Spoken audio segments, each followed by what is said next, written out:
Welcome to ETV prime. Andhra Pradesh రుణాంధ్రప్రదేశ్ అయిపోయింది, అప్పుల ఆంధ్రప్రదేశ్ అయిపోయింది అనేటువంటిది కూటమి ప్రభుత్వం వచ్చిన తర్వాత చాలాసార్లు చర్చ జరిగింది.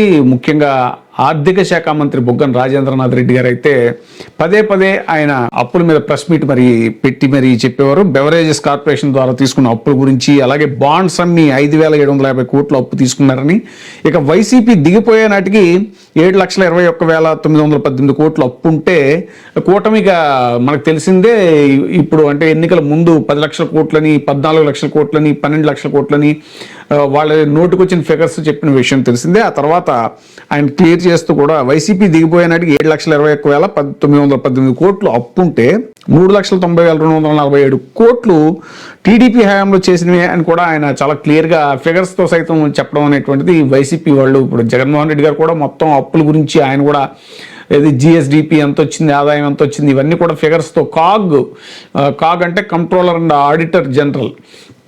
ఆడిటింగ్ జనరల్, అది చాలా అథారిటేటివ్ ఫిగర్స్ అవి.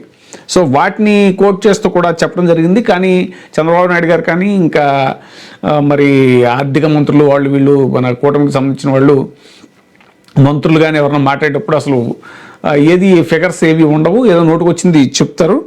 అయితే కూటమి ప్రభుత్వం 6 నెలల్లోనే 1,12,750 కోట్లు అప్పు చేసింది అనేటువంటిది కూడా మన బుగ్గన రాజేంద్రనాథ్ రెడ్డి గారు చెప్పడం జరిగింది. మీ ప్రకారంగా మీరు లెజిస్లేటివ్ కౌన్సిల్కి ఇచ్చిన ప్రకారంగా మంత్రి గారు కేశవులు గారు 3,07,000 కోట్లు 12 జూన్ 2024 అంటే మేము దిగిపోయేటప్పటికి 6,77,850 కోట్లు. ఇంకా నిజం చెప్పాలంటే మీరు గ్యారంటీ లేని అప్పులు కూడా మీ బ్లాంక్ పెట్టారు, ఖాళీగా నింపలే. అది నింపితే ఇంకా తగ్గుతుంది, తెలివిగా నింపలే, దాని కూడా ఒక 30,40,000 అది కూడా తగ్గుతుంది. కానీ మీ ప్రకారంగా చూసుకున్నా కూడా 6,77,850 కోట్లలో 3,07,000 కోట్లు తీసేస్తే ఎంత అండి? మేము చేసిన అప్పు 3,71,000 కోట్లు. 3,71,000 కోట్లు మేము అప్పు చేస్తే దాన్ని అప్పు శ్రీలంకన్ చేసి మీరు 1.5 సంవత్సరంలో 2,66,000 కోట్లు చేసి మీరా అండి చెప్పేది? ఇక శాసన మండలిలో ప్రతిపక్ష నేతగా ఉన్నటువంటి బొత్స సత్యనారాయణ గారు కూడా కూటమి ప్రభుత్వం చేసిన అప్పు గురించి చాలాసార్లు చెప్పారు. 18 నెలల్లో 2,66,000 కోట్ల రూపాయలు అప్పు తీసుకొచ్చారు అనేటువంటిది బొత్స సత్యనారాయణ గారు కూడా చెప్పారు. ఇక మనం చాలాసార్లు వీడియోలు కూడా చేసుకున్నాం, అప్పుడే తెల్లారిందా అని. ఇలా చాలా అప్పుల గురించి కూటమి ప్రభుత్వం వచ్చినటువంటి 18 నెలల కాలంలోనే ఎంత అప్పు చేసింది ఏంటి అనేటువంటిది, పోనీ సంక్షేమ పథకాలు ఏమైనా అమలు అవుతున్నాయంటే సూపర్ 6 సూపర్ హిట్ అని ఓన్లీ ఓదరగొడుతున్నారు తప్ప వాటిలో ఎన్ని కొర్రీలు పెట్టారు అనేటువంటిది మనం ప్రతిసారి చెప్పుకుంటూనే ఉన్నాం. దగ్గర 30 లక్షల మందికి తల్లికి వందనంలో కోత పెట్టేశారని, ఇంకా చాలామందికి ఇది ఇస్తామన్నటువంటివి ఏవి రాలేదు. అలాగే ఫ్రీ బస్ కూడా అది కూడా ఇది కండిషన్ సప్లై అన్నట్టుగా నడుస్తుంది. ఇవన్నీ కూడా మనం చెప్పుకున్నదే. అయితే ఈ అప్పుల మీద ఇంత పెద్ద చర్చ జరుగుతున్నా కూడా ఏపీలో మంత్రులు అంటే ఆర్థిక మంత్రి పయ్యావుల కేశవ్తో సహా మంత్రులు ఎవరో కూడా ఎక్కువగా నోరు మెదపట్లేదు. మిగతా ఇష్యూస్ గురించి మాట్లాడుతున్నారు, కానీ మద్యం కుంభకోణం గురించో లేకపోతే అప్పుల గురించో మాత్రం ఎక్కువ మాట్లాడట్లేదు.